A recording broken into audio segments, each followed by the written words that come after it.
Manifestando a mente de Cristo, segunda parte. Ao receber a Jesus Cristo como seu Salvador pessoal, o seu espírito nasce de novo instantaneamente. Recebe no instante a vida de Deus e neste mesmo instante o seu ser espiritual ganha a vida eterna. Mas a sua mente e os seus pensamentos, eles devem ser renovados segundo o seu espírito renascido. E essa renovação é obra que requer uma vida toda, tempo, energia e muita luta. Essa renovação é necessária se a pessoa deseja realmente receber adequadamente as palavras rema concedidas por Deus e agir segundo elas, permitindo que a criatividade poderosa da palavra falada permaneça vital. Lembre-se, nós temos a mente de Cristo. Tendo mudado a sua atitude negativa de pensamento para positiva, o segundo passo será treinar-se constantemente a fim de pensar em termos de milagres. Essa atitude de pensamento pode ser vista na vida dos discípulos de Cristo. Certa vez, Jesus Cristo saiu para o deserto com 5.000 pessoas o seguindo. Além dos 5.000 homens, provavelmente também havia mulheres e crianças. Num total, poderia ser por aí 12.000 pessoas ao todo. Aproximando-se à tarde, o povo teve fome e estava ficando escuro e frio, e as mulheres e crianças começaram a ficar para trás ao longo do caminho. Jesus Cristo chamou Filipe. Filipe, eu posso ver que todo esse povo está aqui com fome. Vai e alimenta eles. Filipe, pois, recebeu a ordem do nosso Senhor Jesus Cristo para alimentar essa grande multidão. Se fôssemos apresentar esse acontecimento em termos de hoje, nós podemos muito bem imaginar Filipe tentando organizar uma comissão para estudar a maneira de alimentar esse todo o povo. Podemos vê-lo a recrutar membros para sua comissão. Os escolhidos seriam discípulos com alto grau de inteligência. Filipe daria abertura para a reunião de comissão como relator que era, dizendo: cavalheiros, nosso Senhor Jesus Cristo me ordenou que alimentássemos esses mais de 12.000 pessoas que estão conosco. Assim, a nossa comissão tem a responsabilidade de encontrar uma maneira viável de fazer tal proeza. E os senhores têm alguma ideia? Todos falariam, cada um dava a sua ideia, e aí concluiriam a reunião. Filipe juntaria a informação conseguida, mas esta informação seria somente de natureza negativa e impossível.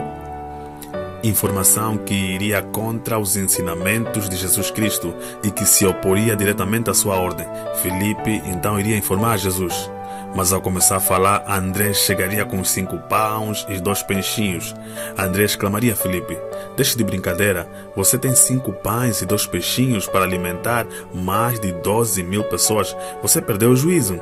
Mas André não lhe deu resposta, simplesmente trouxe os 5 pães e os 2 peixinhos até Jesus. Jesus, eu sei que isso não é suficiente para alimentar tanta gente, mas eu trouxe. André tinha ouvido a ordem de Jesus, a sua mente aceitou o mandamento e, embora duvidasse, ele trouxe a Cristo o alimento que encontrou. André possuía o planejamento da possibilidade e, mediante o seu pensamento, apanhou a visão de Jesus Cristo. Então Jesus Cristo abençoou o pão e os peixes, multiplicou-os e a grande multidão foi alimentada. Todos os cristãos pertencem a Jesus Cristo, é verdade isso. Mas em Cristo há 2 escolas de pensamento, a escola de Filipe e a escola de André. Infelizmente, muitas igrejas pertencem à escola de Filipe. Eles falam somente acerca do impossível. Eles clamam que estão no deserto e que é tarde demais e que as pessoas não podem ser alimentadas. Elas falam com pouca fé. Eles falam do impossível. A que escola pertence você? Eu sei que muitos vão para escolas e universidades diferentes, mas a que escola você pertence no que diz respeito à sua vida de pensamentos?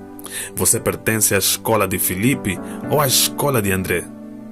Quando Deus me falou ao coração em 1969, me dizendo que eu construísse uma igreja para 10.000 pessoas sentadas, eu fiquei apavorado. Em todos os instantes eu me sentia como Filipe. Eu conversei com os diáconos e todos pensavam como os discípulos de Filipe. Eles diziam-me que é impossível. Ao falar novamente com os meus 600 diáconos, descobri que todos eles pensavam da mesma maneira. De modo que eu também me uni à escola de Filipe. Eu fui a Jesus e lhes disse que eu não poderia construir a igreja. Mas em meu coração Jesus Cristo ordenou: não pedi que você conferenciasse com os anciões, com os diáconos. Eu disse-lhe para construir uma igreja. Senhor, eu respondi, sabes que eu nada tenho com que construir. Será preciso muito mais dinheiro do que nós temos agora.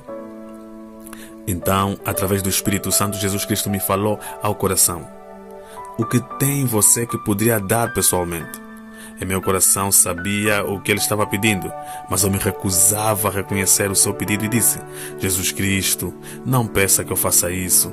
Eu me casei com 30 anos de idade e todos estes anos eu tenho economizado dinheiro a fim de construir uma linda casa e dar para minha esposa e meus filhos. Mas o Senhor respondeu: dê o que você possui. Pai, são somente $20.000, clamei. Isso não vai poder construir a igreja e o complexo de apartamentos. São precisos 5 milhões. A quantia que eu poderia conseguir pela casa não seria suficiente. Mas Deus disse: venda a sua casa e traga esse dinheiro para mim com fé. Oh Deus, isso é terrível, respondi. Como eu posso fazer isso? E Deus me disse: se algum dia você vai crer em minha palavra, primeiro deve estar disposto a dar aquilo que você possui e o que você tem. Veja, meus irmãos, para a mulher coreana, o lar é tudo. É o lugar onde ela cria os filhos, é o lugar onde constrói a sua vida. É a posse preciosa para ela. Por isso eu temia dizer para minha esposa e eu comecei a orar com dor de coração. Eu orei para que a minha esposa consentisse a vender a nossa casa. Nessa noite eu trouxe presentes para minha esposa, flores, bombons. Por que você está me dando esses todos presentes? Perguntou ela. Você está preocupado que eu não te ame mais? Mas ficou contente e preparou a refeição vespertina alegremente. Oh, louvado seja o Senhor, respondi. Eu estou tão feliz por tê-la escolhido. Se Deus me pedisse que eu escolhesse outra garota, eu ainda escolheria você. A cada dia que passa, você se torna mais linda para mim. Depois de alguns instantes, pensando ter chegado o momento certo para falar, eu disse: querida, eu tenho um grande problema. Ela olhou para mim preocupada e disse: conte-me. Eu disse: vamos construir essa nova igreja com assento para 10.000 pessoas. Vai custar $5 milhões. Eu estive orando a esse respeito e o Espírito Santo me falou ao coração dizendo que eu devo conseguir o dinheiro para essa construção. E que eu devo começar com o meu próprio lar. Deus deseja que nós entreguemos 5 pães e 2 peixinhos. Esses 5 pães e esses 2 peixinhos são a nossa casa. A minha esposa ficou muito brava, pálida. Não ouse tocar nessa casa, pertence a mim e aos meus filhos. Você não pode abrir mão dela. A sua reação foi a que eu temia. Então eu fui ao Senhor em oração: Senhor, eu fiz o que podia. O Senhor vê o que está acontecendo agora. O resto é com o Senhor. Envia o teu Espírito Santo a fim de transformar o coração da minha esposa para que ela possa se render à sua vontade. Nessa noite, enquanto eu orava, eu podia ver minha esposa se revirando na cama. Eu soube então que o Espírito Santo estava operando. Eu disse ao Senhor: oh Deus, continue a tocá-la. E o Senhor a tocou. Ela não pôde dormir por quase uma semana. Os seus olhos ficaram inchados e vermelhos. Finalmente ela veio a mim dizendo: eu não posso suportar mais. Eu não vou aguentar suportar, mas eu não posso recusar o desejo do Espírito Santo. Eu desistirei da casa. Então ela trouxe a escritura da casa e juntos nós pegamos essa escritura e demos o nosso lar para a construção da igreja. Agimos como André, que embora tivesse somente 5 pães e 2 peixinhos, creu que Jesus Cristo podia pegar nesse pouco de alimento, com ele alimentar toda a multidão. Nós também pertencíamos à escola de André. Certo dia, entretanto, surgiu um grande problema com respeito ao terreno ao qual nós queríamos construir a igreja. O governo coreano estava desenvolvendo um terreno chamado Ilha de Oido. Essa propriedade seria modelada para a maneira da Ilha de Manhattan, em Nova York. Nesse terreno estavam construídos edifícios do governo e somente permitiriam ali uma igreja. Todas as igrejas da Coreia fizeram pedidos de construção. Os presbiterianos, metodistas, os batistas, os católicos, os budistas e confucionistas. Todos estes pedidos foram examinados e entregues ao Congresso para a decisão final. Eu também fiz o meu pedido. O encarregado olhou-me e disse: a que denominação você pertence? Eu disse: Assembleia de Deus. O Senhor quer dizer que o Senhor pertence àquela igreja onde gritam louvores a Deus de uma maneira tão alta e tão barulhenta e oram pelos doentes e falam em línguas estranhas? Exatamente, respondi. Ele sacudiu a cabeça e disse: o senhor sabe que essa igreja vai ficar bem em frente do edifício do Congresso? Essa igreja deve ter aparência digna. E a sua igreja não tem essa aparência. Nós não vamos aceitar a sua inscrição. Irmãos, eu confesso que eu fiquei alegre no coração. Contudo, a minha alegria era porque eu daria a desculpa a Deus para não construir a igreja. E eu voltei ao Senhor em oração. Senhor, tu ouvistes o que ele disse, não ouvistes? Não temos dignidade suficiente para construir a igreja aqui. Você pode levar ao Senhor toda a desculpa que você puder arranjar, mas o Espírito Santo sempre tem a resposta. O Espírito Santo respondeu dizendo: quando foi que eu lhe disse que pedisse permissão para a construção? Então eu não tenho de fazer inscrição? Perguntei. Meu filho, respondeu ele, você não deve seguir o caminho em que agora trilha. Você deve andar em direção oposta, no caminho da oração e da fé. Sendo assim, eu comecei a jejuar e a orar.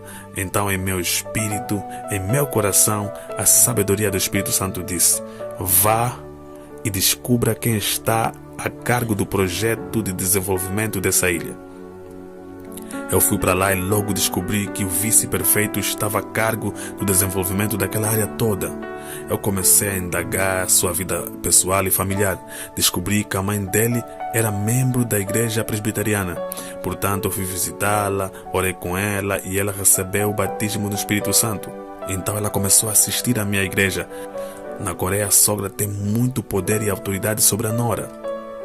Eu disse a essa senhora que trouxesse a sua nora para a sua igreja, dizendo-lhe: a sua nora deve ser salva. Assim ela orou e eu também orei. Ela trouxe a mulher do filho para a igreja. Depois de ouvir o sermão, ela entregou o coração a Cristo e foi cheia com o Espírito Santo.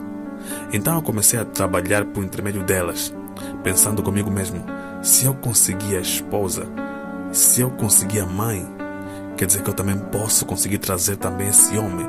Então eu cheguei para ela e disse: você deve trazer o seu marido para a igreja. Mas ele é muito ocupado demais, respondeu ela.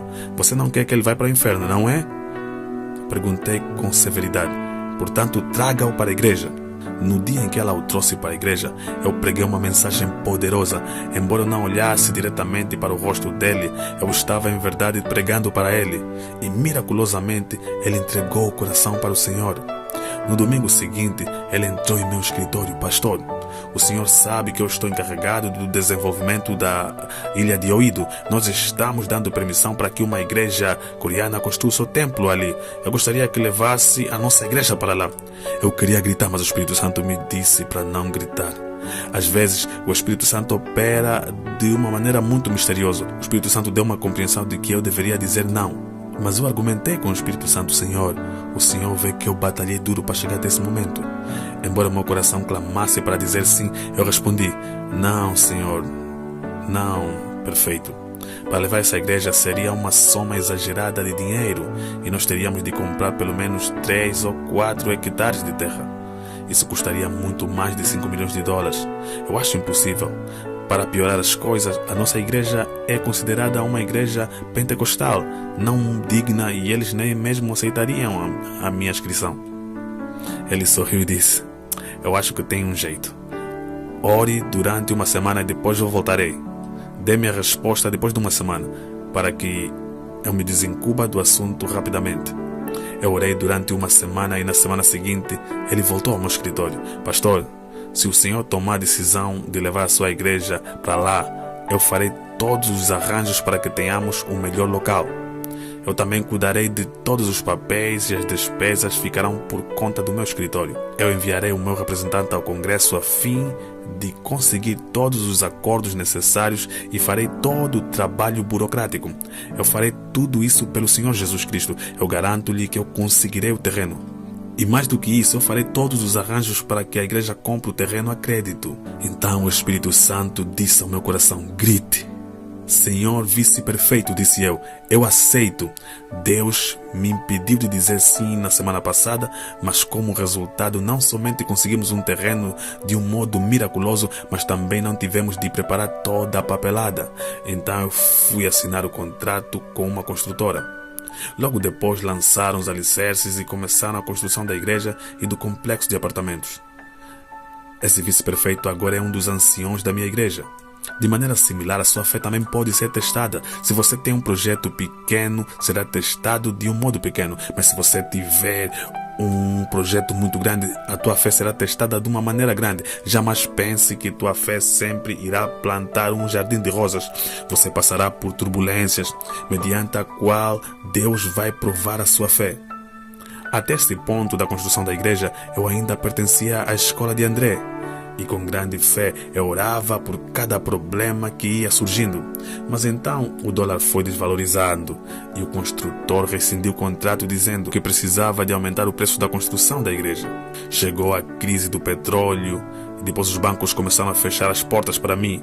O meu povo começou a perder os empregos e o orçamento da igreja mal dava para pagar os juros dos empréstimos. Não somente não podia pagar os que trabalhavam na igreja, mas também eu não conseguia receber o meu salário. Então, a companhia tentou me processar porque eu não poderia pagar o aumento necessário. E as contas começaram a chegar uma após a outra. Conta de luz, conta de esgoto, conta de construção. Contas começaram a se empilhando sobre a minha escrivania, mas eu não tinha o dinheiro com que pagá-las. Eu não tinha dinheiro nem para contratar um advogado. Os construtores começaram a desistir porque não podia pagar-lhes o salário. Ninguém quer ficar num barco que está se afundando, e eu me afundava rapidamente, uma vez que nós tínhamos vendido a nossa casa e não tínhamos para onde ir. Eu levei a minha família para um apartamento inacabado no 7º andar do complexo de apartamentos da igreja. Não tínhamos água encanada nem aquecimento e estava fazendo muito frio. Todas as noites eu ia para o apartamento vazio e todas as noites eu tremia de frio. Nós todos tremíamos de frio. Não tínhamos alimento e tudo parecia tão escuro. Estava chegando ao fundo e logo me tornando um discípulo de Filipe. Eu disse a mim mesmo: sim, cometi um erro. Eu nunca devia ter acreditado em Deus dessa maneira. Eu devia ter pensado com um padrão tradicional. Eu não devia ter começado a andar sobre as águas. A coisa toda a respeito da fé é falsa. Todas as vozes que eu ouvi em minha vida de oração devem ter sido vozes da minha própria consciência e não do Espírito Santo. Sim, eu errei. Eu cometi um grande erro. Eu comecei a ter comiseração em mim mesmo. As pessoas começaram a me deixar e abandonar a igreja. Todos os relatórios eram negativos. Até mesmo a minha família começou a ter dúvidas ao meu respeito. Tudo parecia impossível para mim. Eu estava cansado e com fome. É isso aí, disse eu. É o fim. Essa é assim chamada vida da fé. Eu vou pôr fim à minha vida, continuei. Vou morrer. Mas eu não desejo ir para o inferno. Eu tenho trabalhado para ti, Senhor, todos esses anos, e pelo menos devia receber alguma coisa em troca. Se o inferno foi pior que isso, por que deveria ir para lá? Eu não posso viver num mundo como esse, Deus. Por favor, aceita minha alma e me envie para o céu. O impacto da oração foi mais poderoso do que eu pensava. Enquanto eu orava, ouvi uma voz que dizia: você é um covarde. Deseja matar a si mesmo e tornar-se objeto de escárnio para o meu povo. Sim, você vai permanecer covarde ou como um homem de fé? Eu admiti: eu sou um covarde. Novamente a voz falou: não somente você irá para o inferno, mas também levará consigo muitos dos seus membros que confiam em você, que se espelham em você. Você tomou dinheiro emprestado de alguns anciões e de alguns membros. Lembre-se dos milhares de dólares que você tomou emprestado das preciosas irmãs da igreja. Todos eles confiaram em você. Agora você quer se matar? Cometer suicídio? Você causará uma reação em cadeia. Por causa da sua covardia, muitos perderão a fé e terão lares desfeitos, e alguns também cometerão suicídio. Que repercussão você fará sentir no mundo cristão? Essas palavras derramaram-se em meu coração. Eu caí de joelhos chorando. Oh Deus, então o que eu posso fazer? Por que não me deixas morrer? E Deus respondeu: você não pode morrer, pois precisa perseverar, precisa ver todas as dívidas pagas, todas as dívidas do povo devem ser saudadas. Eu levantei-me, deixei o 7º andar e fui para o meu escritório. Ajoelhei-me, clamando e chorando. As notícias sobre a minha condição desesperada começaram a se espalhar por entre o povo. Subitamente, experimentaram o reavivamento da fé, inclusive os que tinham saído da igreja. Salvemos nosso pastor, clamaram, salvemos o nosso pastor, salvemos o homem de Deus. Assim teve início um grande movimento chamado Salvemos o Nosso Pastor. Era um inverno muito frio e não tínhamos aquecimento. Mas as pessoas começaram a lotar aos lugares do primeiro andar da igreja inacabado. Milhares também oravam e jejuavam muitos dias em seguida. Clamavam e oravam, salvem o homem de Deus, salvemos o nosso pastor. Então Deus começou a mover-se. As senhoras cortavam os seus longos cabelos, traziam-no ao altar a fim de fazer perucas que podiam ser vendidas. Certo dia, em uma cena especialmente comovedora, uma senhora de 80 anos de idade que não tinha filhos, nem um sustento, mal podendo viver com a ajuda do governo, ela veio para a plataforma chorando e tremendo. Ela trazia uma velha tigela de arroz, 2 palitos e uma colher. Em pé, ela chorando disse: pastor, eu quero vê-lo sair dessa situação. Eu quero vê-lo a receber ajuda, pois o seu ministério foi uma bênção para mim tão grande por tantos anos. Eu quero fazer algo, mas eu não tenho dinheiro. És tudo que eu tenho, esta velha tigela, esses 2 palitos e essa colher. Eu desejo dar tudo para o serviço do Senhor. Eu posso usar papelão como prato e eu posso comer com as mãos. O meu coração foi despedaçado. Eu disse: senhora, eu não posso aceitar essa oferta. É tudo que a senhora tem.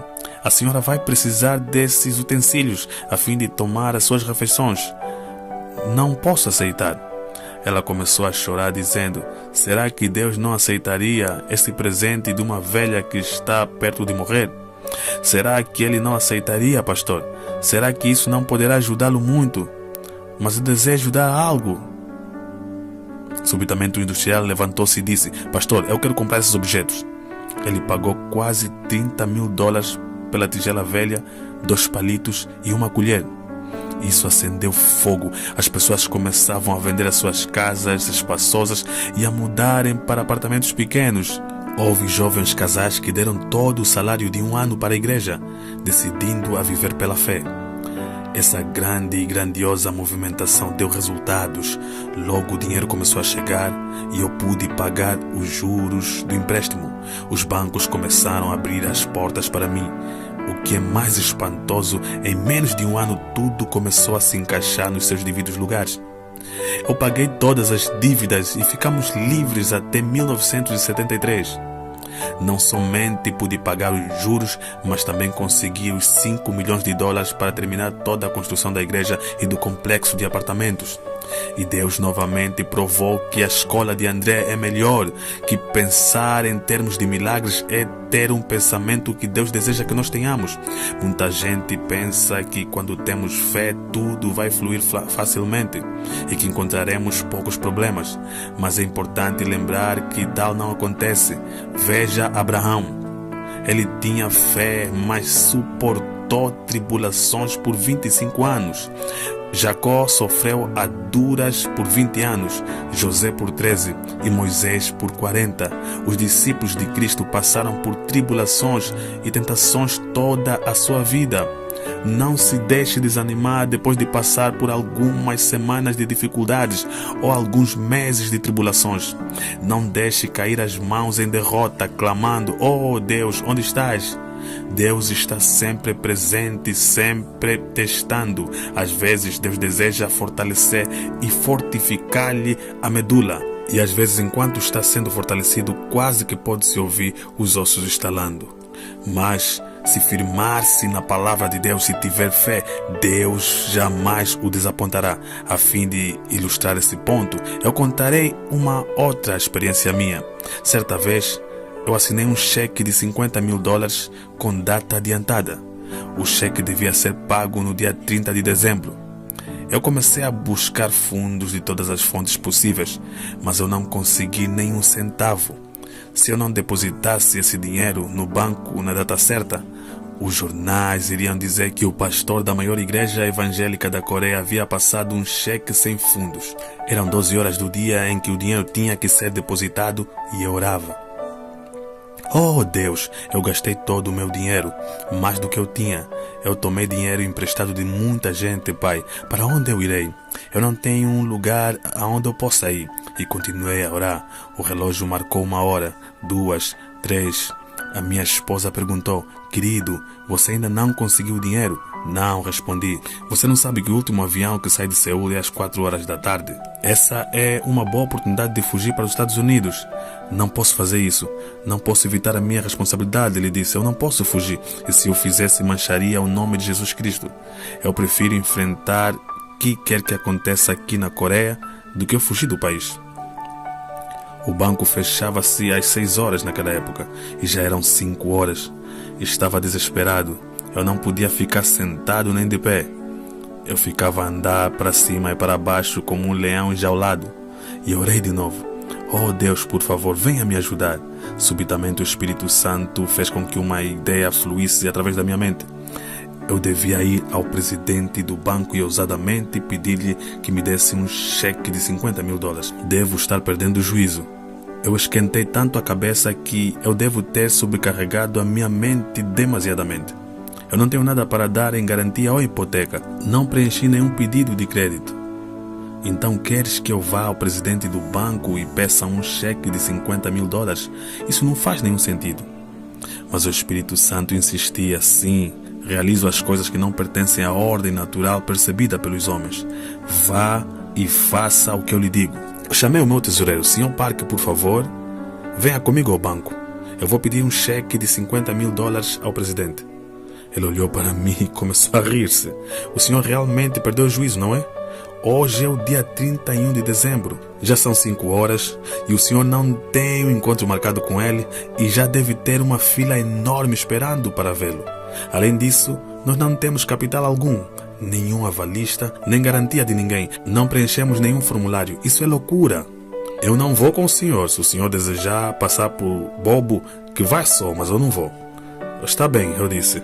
Eu vou com a mente renovada. Você fica com a sua mente tradicional. Eu entrei no carro e corri para o banco. O estacionamento estava lotado, mas eu consegui encontrar uma vaga e estacionei o carro. Eu entrei no banco. Humanamente falando, não tinha nenhuma oportunidade de falar com o presidente do banco. O escritório da secretária dele estava cheio de gente. Eu disse: querido Espírito Santo, vim até aqui. Dá-me mais instruções. Eu não sei o que fazer nesse momento. E o Espírito Santo respondeu: ande corajosamente. Seja audaz. Haja como se fosse uma pessoa importante. Não preste atenção a ninguém. Siga em frente, sempre de uma forma direta, indo para o escritório do presidente. De modo que eu me fiz de valente e caminhei com toda a resolução. A secretária viu-me e disse: aonde vai, senhor? Eu olhei diretamente a seus olhos sem dizer nada. Ela perguntou de novo: quem é o senhor?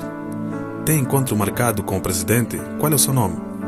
De repente eu tive uma inspiração. Eu venho da parte da mais alta autoridade, respondi. Eu queria dizer que vinha da parte de Deus, mas ele entendeu que eu vinha da parte do presidente da Coreia, porque na Coreia o presidente é chamado de a mais alta autoridade. Pensando que fosse um emissário especial do presidente, ela mudou de atitude. Tornou-se toda amabilidade e me disse: de parte da mais alta autoridade? Então pode entrar. Dirigindo-se para as pessoas que estavam esperando, disse: deixem esse senhor passar. Ela mesma me levou para a frente de todos os outros até o escritório do presidente. Ao transpor a porta, eu orei de novo: querido Espírito Santo, eu já cheguei até aqui. Agora o que eu devo fazer? O Espírito Santo veio sobre mim assim como veio sobre outros homens de fé e me senti forte e audaz. O Espírito continuava a repetir: você é um filho do rei, uma pessoa importante. Continue a agir como uma grande personagem que você é. Assim eu entrei ousadamente, sentei-me no sofá e cruzei as pernas. O presidente do banco entrou, veio para mim com as mãos estendidas, perguntando sorridentemente: que tipo de negócios tem o senhor? Com que propósito o senhor veio para cá? Será que eu conheço? Não respondi a essas perguntas, mas eu disse: senhor, eu vim aqui com um projeto tremendo e eu vou lhe fazer um grande favor. Um favor? Perguntou ele estranhando. Sim, se o senhor me fizer um pequeno favor, eu posso trazer-lhes 10 mil contas novas para o princípio do ano. 10 mil contas novas? Disse ele. Pega no telefone e peça informações sobre mim. Eu sou o Dr. Yong Cho, pastor da maior igreja evangélica da Coreia. A nossa igreja possui mais de 10.000 membros e tenho grande autoridade sobre todos estes cristãos. Eu posso fazer com que todos eles transfiram suas contas para o seu banco no ano que vem. Falhei esse tremendo favor se o Senhor me fizer um pequeno. Ele chamou a secretária e pediu que fizesse as averiguações necessárias.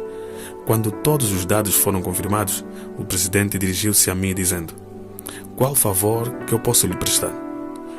"Dê-me um cheque de $50.000, disse. "Não tenho tempo de preencher todos os papéis, mas o senhor é um homem de negócio, então eu estou no negócio do rei." Muitas das vezes, um homem de negócio assume grande compromisso sem nada, guiado somente por sua fé e sua confiança de que tudo sairá bem. Quando se trata de pequenos negócios, temos de usar assinaturas e papeladas.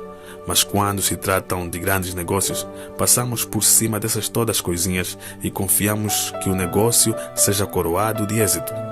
Se o senhor for um grande homem de negócios, que eu creio que o seja, então fará isso por mim. O presidente chamou o vice-presidente e disse: "O senhor não pode fazer isso. Estará colocando o pescoço na guilhotina. Não são simplesmente $5.000, são $50.000. Ele não tem garantia nem avalista. O senhor não pode fazer isso." "Se o senhor não fizer", interrompi, "então eu tenho outros lugares aonde eu possa ir. Eu podia fazer esse favor a outro banco." O homem assentou-se, sacudindo a cabeça, então disse: "Senhor, eu tenho um sentimento estranho. Eu nunca senti esse tipo de emoção antes. Eu confio no senhor. Se não confiasse tanto no senhor, eu jamais faria isso. Mas eu gosto da sua ousadia e de sua fé. Ao assinar esse cheque, estarei colocando toda a minha carreira e vida em suas mãos. E essa será a primeira e última vez que eu farei. Mas dessa vez eu vou expor o meu pescoço. Traga-lhe o cheque de $50.000, disse ele ao vice-presidente. "Confio em que o senhor cumprirá sua promessa", disse-me ele enquanto preenchia o cheque de $50.000. Ao sair do escritório com cheques nas mãos, parecia que eu tinha 2 metros de altura. Uma vez mais eu estava na escola de André. Depositei o dinheiro justamente às 6 horas, enquanto o banco se fechava, e me salvei.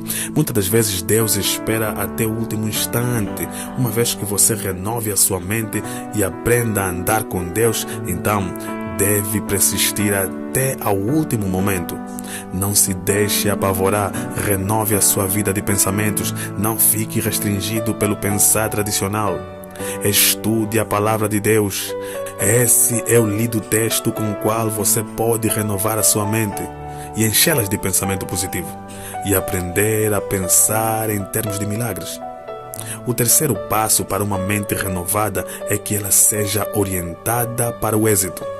Você deve permear a sua mente com a consciência da vitória e com uma abundância de consciência. Deus jamais falha, de modo que se você estiver recebendo os pensamentos de Deus, sempre terá êxito em tudo que você fizer. Deus jamais perde uma guerra.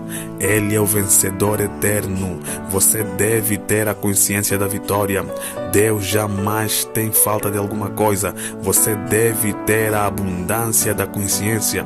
Esta conscientização é importante. Se você tiver a conscientização de inferioridade, pobreza, doença e fracasso, Deus nunca poderá operar.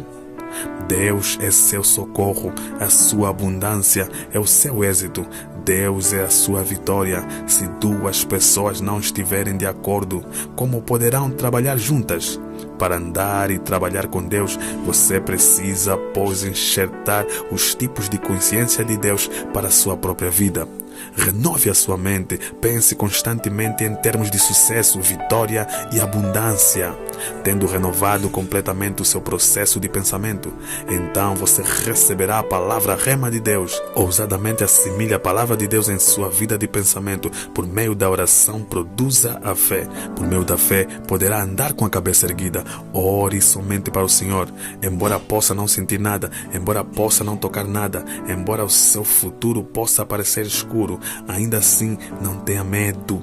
Você está vivendo pelo conhecimento revelado. Você está vivendo com novos pensamentos, pensamentos de Deus, pensamentos de sua palavra, a Bíblia. Jesus Cristo é o mesmo ontem, hoje e para sempre.